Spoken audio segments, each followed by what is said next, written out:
Cuy, pernah kepikiran nggak?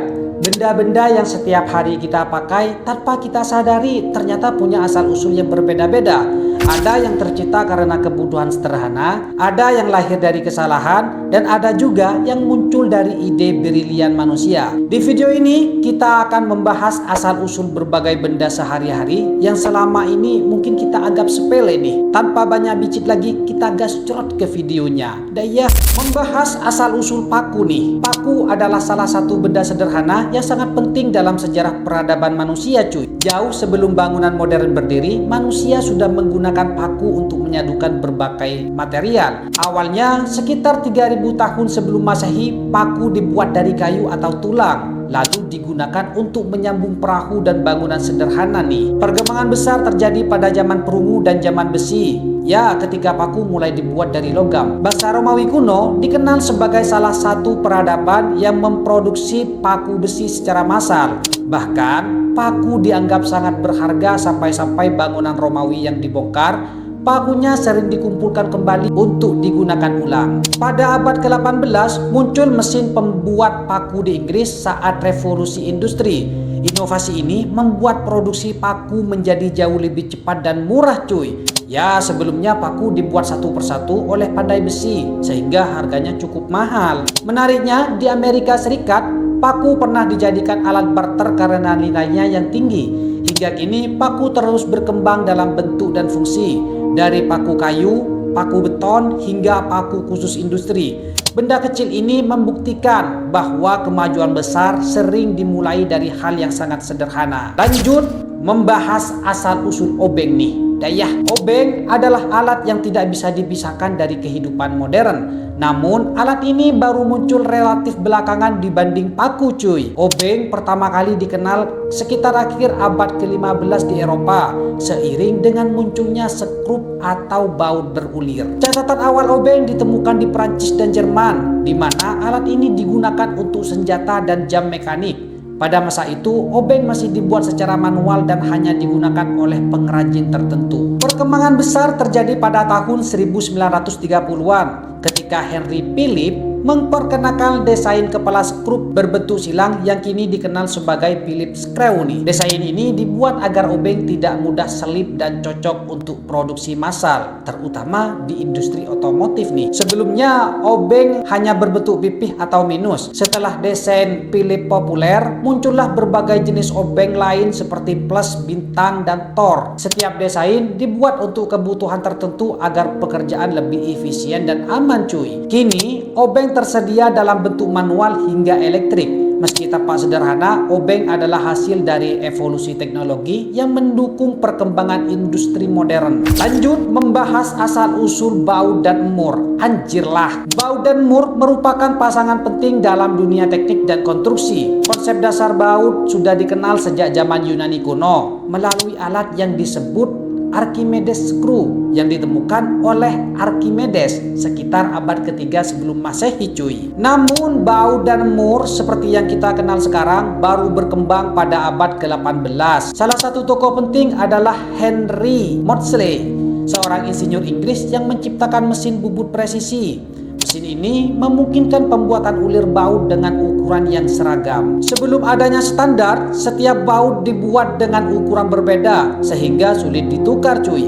Hal ini menjadi masalah besar dalam industri. Kemudian pada abad ke-19, standar ulir mulai diperkenalkan, memungkinkan baut dan mur digunakan secara massal. Keunggulan baut dan mur dibanding paku adalah kemampuannya untuk dibongkar dan dipasang kembali tanpa merusak material. Karena itu, baut dan mur banyak digunakan pada mesin kendaraan dan bangunan modern. Hingga kini, baut dan mur terus berkembang dengan berbagai material dan desain, menjadi tulang punggung teknologi mekanik dunia. Dayah, membahas asal-usul engsel nih. Engsel adalah komponen kecil yang memungkinkan dua benda bergerak berputar, seperti pintu dan jendela. Bukti penggunaan engsel tertua ditemukan di wilayah Mesir kuno sekitar 2500 tahun sebelum sebelum Masehi. Pada masa itu engsel dibuat dari kayu dan digunakan pada pintu bangunan besar. Bangsa Romawi kuno kemudian mengembangkan engsel dari perunggu dan besi, membuatnya lebih kuat dan tahan lama cuy. Engsel menjadi elemen penting dalam arsitektur, terutama pada pintu benteng dan bangunan pemerintahan. Pada abad pertengahan, desain engsel semakin beragam dan sering dihias dengan ornamen artistik.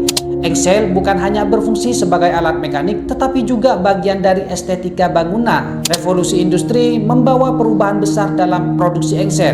Engsel mulai diproduksi massal dengan ukuran standar, sehingga lebih mudah dipasang dan diganti. Saat ini, engsel hadir dalam berbagai jenis cuy, seperti engsel pintu, engsel lipat, hingga engsel otomatis. Tanpa engsel, banyak aktivitas sehari-hari kita akan terasa sangat merepotkan. Dayah, lanjut membahas asal-usul lakban nih. Lakban atau pita perekat adalah inovasi modern yang sangat praktis.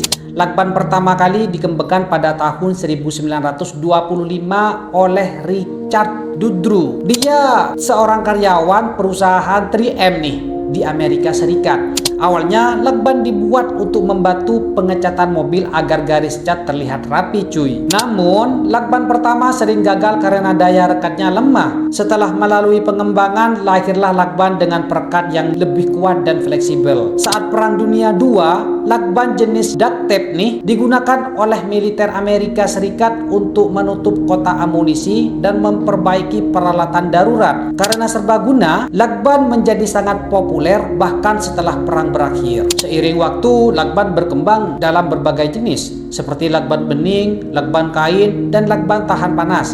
Fungsinya meluas dari industri hingga kebutuhan rumah tangga. Lakban membuktikan bahwa inovasi besar bisa lahir dari masalah sederhana dan hingga kini menjadi salah satu alat paling praktis dalam kehidupan sehari-hari. Dayah, lanjut membahas asal-usul wajan nih. Wajan adalah alat masak yang sudah digunakan manusia selama ribuan tahun. Awalnya manusia memasak menggunakan batu datar atau tanah liat di atas api terbuka. Wajan berbahan logam mulai muncul sekitar 4000 tahun sebelum Masehi di wilayah Tiongkok kuno cuy. Wajan terbuat dari perunggu atau besi agar lebih tahan panas dan bisa digunakan berulang. Bangsa Tiongkok menggunakan wajan untuk menumis sayuran dan memasak daging. Sementara di Eropa, wajan besi baru populer pada abad pertengahan nih. Revolusi industri membuat wajan bisa diproduksi massal dengan berbagai bahan seperti aluminium, stainless, dan teflon. Pada abad ke-20, inovasi wajan anti lengket diperkenalkan oleh perusahaan teflon, sehingga memasak menjadi lebih mudah dan sehat karena minyak lebih sedikit digunakan. Wajan kini hadir dalam berbagai ukuran dan bentuk, dari wajan kecil untuk telur hingga wajan besar untuk masakan keluarga. Benda sederhana ini menunjukkan bagaimana kebutuhan manusia terhadap memasak praktis mendorong inovasi selama ribuan tahun. Lanjut membahas saudara wajan nih, asal usul spatula. Anjirlah, spatula adalah alat dapur yang sangat berguna untuk menggaduk, membalik, dan menyendok makanan. Versi paling awal spatula berasal dari abad ke-18 di Eropa, terbuat dari kayu atau logam tipis nih cuy, dan digunakan oleh para koki di dapur kerajaan. Dayah, kata spatula sendiri berasal dari bahasa Latin spata, yang berarti bilah atau alat pipih. Pada abad ke-20, spatula mulai diproduksi massal dari bahan plastik dan silikon, membuatnya lebih fleksibel dan aman untuk peralatan anti lengket. Spatula modern hadir dalam berbagai bentuk, datar untuk membalik pancake, berlubang untuk mengangkat makanan yang berminyak, dan membentuk sudut untuk mengikis adonan dari mangkuk. Kepraktisan spatula membuat menjadi salah satu alat paling wajib di dapur. Selain fungsinya yang praktis, spatula juga mencerminkan inovasi manusia dalam menyesuaikan alat dengan material dan teknik memasak yang terus berkembang. Lanjut asal-usul parutan, pamannya spatula nih. Dayah, parutan adalah alat sederhana yang membantu manusia memarut makanan menjadi serat atau potongan kecil. Parutan paling awal dibuat dari batu atau logam kasar di zaman prasejarah untuk memarut sayuran atau keju cuy. Parutan modern mulai dikenal di Eropa abad ke-16 dan dipopulerkan oleh seorang koki Prancis bernama Griter yang menciptakan desain parutan logam dengan lubang-lubang runcing. Alat ini memungkinkan makanan diparut lebih cepat dan rapi dibanding menggunakan pisau. Di abad ke-19, parutan logam diproduksi massal dan muncul berbagai jenis. Parutan halus untuk keju, parutan kasar untuk wortel, dan parutan jester untuk kulit jeruk. Kini, parutan juga hadir dalam versi plastik dengan pisau stainless untuk memudahkan pencucian. Parutan membuktikan bahwa alat sederhana bisa mengubah cara manusia menyiapkan makanan dari pekerjaan memakan waktu menjadi lebih cepat dan efisien. Lanjut membahas asal-usul gelas kaca nih. Gelas kaca adalah inovasi penting dalam kehidupan sehari-hari. Kaca pertama kali dibuat oleh bangsa Mesir kuno sekitar 3000 tahun sebelum Masehi. Awalnya untuk membuat manik-manik dan hiasan cuy. Gelas dari kaca mulai populer pada abad pertengahan di Venesia yang dikenal sebagai pusat industri kaca berkualitas tinggi. Venesia bahkan menciptakan teknik Murano Glass yang terkenal karena kehalusan dan keindahannya. Gelas kaca pertama digunakan untuk minuman mewah dan upacara tertentu cuy. Dengan kemajuan teknik, gelas kaca bisa diproduksi massal, tembus cahaya, dan tahan panas.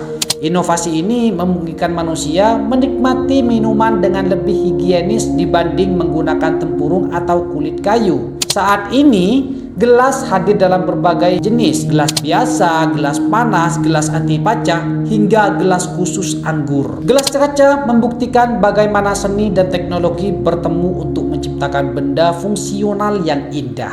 Cuy, lanjut membahas asal-usul termos. Termos adalah alat yang digunakan untuk menjaga suhu minuman atau makanan tetap panas atau dingin. Ide awal termos lahir dari penemuan Sir James Dewar, seorang ilmuwan Skotlandia pada tahun 1892. Ia menciptakan wadah vakum untuk menyimpan cairan dalam eksperimen ilmiahnya. Wadah ini dikenal sebagai Dewar Flask. Baru pada awal abad ke-20, perusahaan Jerman bernama Thermos membeli hak patennya dan memproduksi termos untuk kebutuhan rumah tangga. Termos bekerja dengan prinsip vakum antara dua lapisan dindingnya, sehingga panas atau dingin tidak mudah hilang. Inovasi ini memungkinkan minuman panas tetap hangat berjam-jam dan minuman dingin tetap segar di siang hari. Kini termos hadir dalam berbagai ukuran, bahan, dan desain cuy. Dari stainless hingga plastik menjadi benda penting di rumah, kantor, hingga kegiatan outdoor nih. Cuy, ternyata benda-benda sederhana di sekitar kita menyimpan cerita panjang di balik bentuknya. Kalau kamu suka konten asal-usul benda, kota, dan fakta-fakta unik lainnya, jangan lupa subscribe dan nyalakan loncengnya supaya nggak ketinggalan cerita menarik berikutnya. Oh iya, jangan lupa komen cuy. Habis ini mau bahas apa nih? Haha.